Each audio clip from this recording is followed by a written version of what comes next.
Shalom to Government Minister May Golan. Hello, Yoni. As a resident of southern Tel Aviv, how do you look at the riots in your area? Yes, it's definitely unprecedented, but I have to tell you, Yoni, that I'm not surprised. I'm not surprised at all. I know that the majority of the public in Israel and the public that is following Israel is surprised. But I've been witnessing this violence for decades, more than a decade.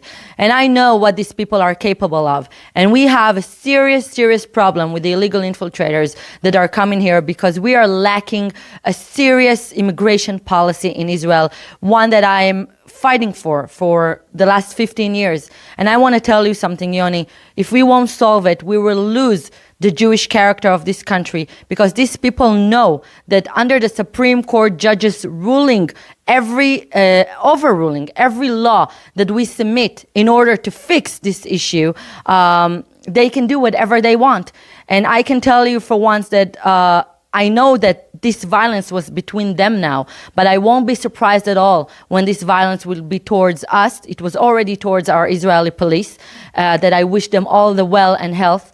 But you have to understand something, that in the end of the day, they understand that bringing as many more children in Israel as possible and as aligning themselves with the radical left in Israel is what will keep them safe in making serious roots inside the ground of the Israeli population. And I know that what they say among them, because I've been living with them for many years, and they hate Israel. And they hate the basic right of the Jewish nation to exist.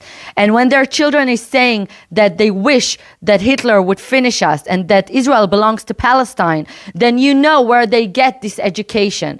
And in the end of the day, Israel has the most basic right to not only defend its borders, but to defend the Jewish character of this nation. And what the Supreme Court judges are doing again and again is not just shaming the Knesset and the government around the world, showing that we actually have no power in doing what we want to do for the public that chose us. But they say we will decide how this country will look for the next future. We will decide if this country will have a Jewish character, yes or no. And this is devastating and very dangerous for the next generation to come to this country. I'm worried. I'm really worried. And I'm telling you that if this matter won't be solved in this government, it will be really an unbelievable danger for the continuation of the Israeli population. So you're saying that this situation is directly connected to the judicial reform? Yes, absolutely. This is connected only to the Supreme Court judges, because and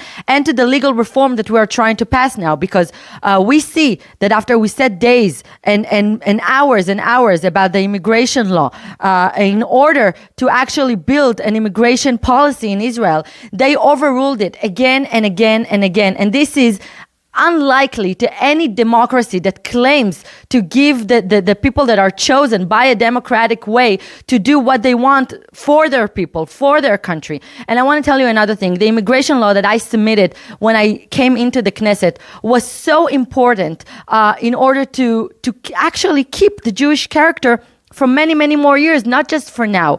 And I'm going to do it again when we come back from the term off of the Knesset.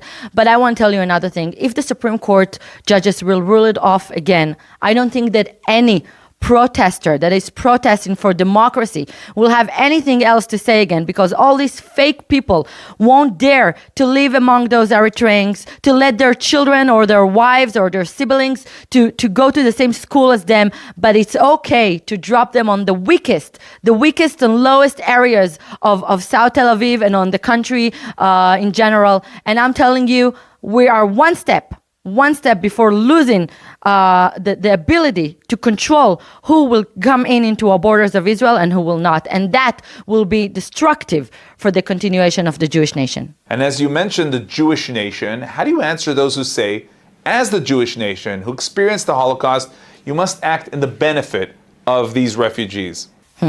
First of all, because we are a country that survived the Holocaust, and because we know what it means to be a refugee, I know what a refugee really means. And these are not refugees. And I'm going to tell you a sentence that a lot of people will have a hard time to hear, but I'm standing behind it. There are no real refugees in Israel. I'm saying it again. There are no real refugees in Israel because those people, they are work immigrants, that has no doubt. They want to earn a year's salary in a month that they're making here compared to their country.